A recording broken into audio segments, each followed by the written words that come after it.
नमस्कार, मी भाग्यश्री पाठक. मार्केट आणि मी हा सोप्या मराठीतून शेअर मार्केट समजावून सांगण्याचा माझा एक उपक्रम आहे. आज मार्केटमध्ये मिश्र प्रतिक्रिया होत्या म्हणा, मिश्र वातावरण होतं म्हणा. काही लोकांना अशी भीती वाटत होती की ही मार्केटमध्ये जी काही प्रमाणात तेजी सुरू आहे ती टिकेल का. काही जण म्हणत होते 7 पावलं मागे 4 पावलं पुढे, त्यामुळे मार्केट पूर्णपणे तेजीत जाताना दिसत नाही. आज जे शेअर वाढतात ते उद्या दुसरे शेअर वाढतात आणि आज वाढलेले शेअर पडतात. तेजी टिकाव धरत नाही, म्हणजे सेल ऑन रॅलीज असा प्रकार आहे. म्हणजे कॅपिटल मार्केटच्या संबंधातले शेअर तर तसेच चालत आहेत. आज 300-400 पॉईंटची रॅली होती, पण बॉम्बे स्टॉक एक्सचेंजचा शेअर पडतच होता. त्यामुळे काही असा अंदाज लावता येत नाही. पॉवेलने रोजगार आणि महागाई दोन्हीही गोष्टींकडे लक्ष ठेवायचं हे सेंट्रल बँकेचं काम असतं. तर पॉवेलने यावेळेला रोजगाराला प्राधान्य दिलं आहे, पण त्याच वेळेला महागाई वाढेल. पण त्यांना वाटतं आहे की जी महागाई वाढेल ती टॅरिफचा तात्पुरता झालेला परिणाम असेल. नंतर काय होतं आहे हे बघायला पाहिजे. त्यांनी जॅक्सन होल मीटिंगमध्ये महागाई वाढेल हे कबूल केलं, पण त्यांचं म्हणणं असं की रेट जर कमी झाला तर बॉरोईंग कॉस्टसुद्धा कमी होईल. NBCCला राजस्थान सरकारकडून 3,700 कोटीची ऑर्डर मिळाली. फेड रेटमुळे आणखीन काय झालं तर 10 वर्षाचं bond yield, dollar index, IT index याच्यावर परिणाम झाला आणि GST जो 22 सप्टेंबरपासून लागू करणार आहे त्याचा डोमेस्टिक मार्केटवरही परिणाम झाला. त्यामुळे डोमेस्टिक मार्केटलाही चालना मिळाली. चांगला पाऊसही झाला आहे, मागणीही वाढू शकेल असा एकंदर अंदाज मार्केटने वर्तवला. आणि असा ऐकिवात आहे की जी सरकारं म्हणजे अर्थात राज्य सरकारं GST जे रेट कमी करतायत त्याला मान्यता देत नसतील तर त्यांचा जो लॉस होईल तो केंद्र सरकार भरून देईल असं एक दिसतं आहे.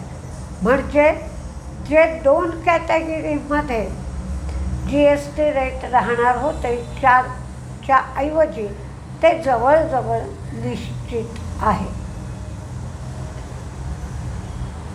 आता उद्या 4 IPOचं लिस्टिंग आहे. विक्रम सोलर, पटेल, श्रीजी शिपिंग आणि जेम एरोमॅटिक्स. आज पेपरचे शेअर वाढत होते कारण virgin paper layer paper बोर्डला MIP लावल्यामुळे आयात महाग होईल. त्यामुळे पॅकेजिंगची मागणी वाढेल म्हणून पेपर सेक्टरमधले शेअर वर होते.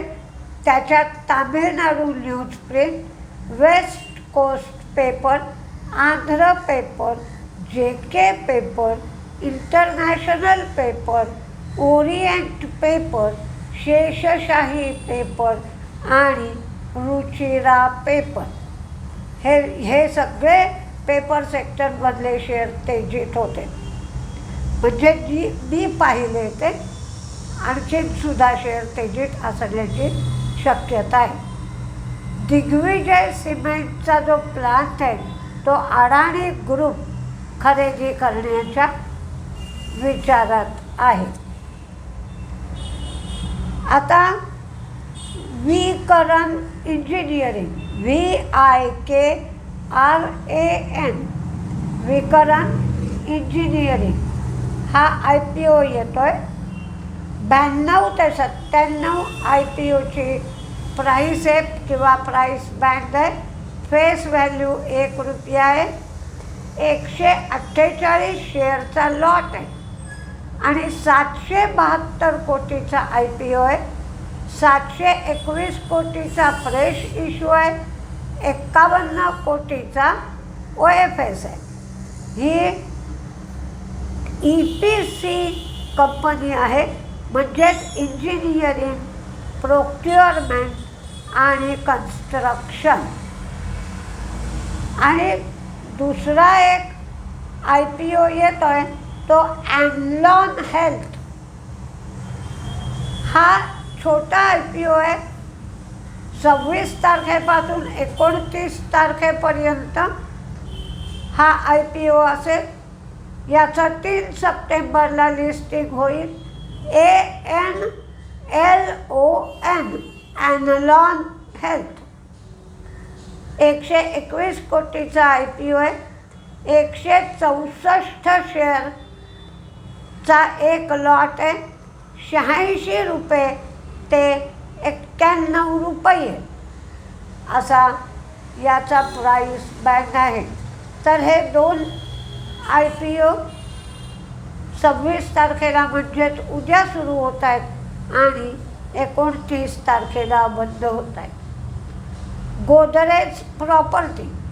गोदरेज प्रॉपर्टीने हैदराबाद प्रोजेक्टमधले 683 युनिट्स विकले आहेत आणि त्यातून त्यांना 1000 कोटीपेक्षा अधिक रक्कम मिळाली आहे. 22 सप्टेंबरला GSTचे कमी झालेले दर लागू होतील असा विश्वास व्यक्त करण्यात आला आहे. म्हणजे नवरात्राच्या जवळपास हे कमी झालेले दर आपल्याला समजतील सुद्धा, लागूसुद्धा होतील. 3 आणि 4 सप्टेंबरला GSTची मीटिंग आहे. या GSTच्या मीटिंगमध्ये हे रेट डिसाईड होतील किंवा निश्चित होतील आणि 22 सप्टेंबरपासून हे रेट लागू होतील. पारस डिफेन्सला एअर डिफेन्स सिस्टीमसाठी BEL कडून 45 कोटींची ऑर्डर मिळाली.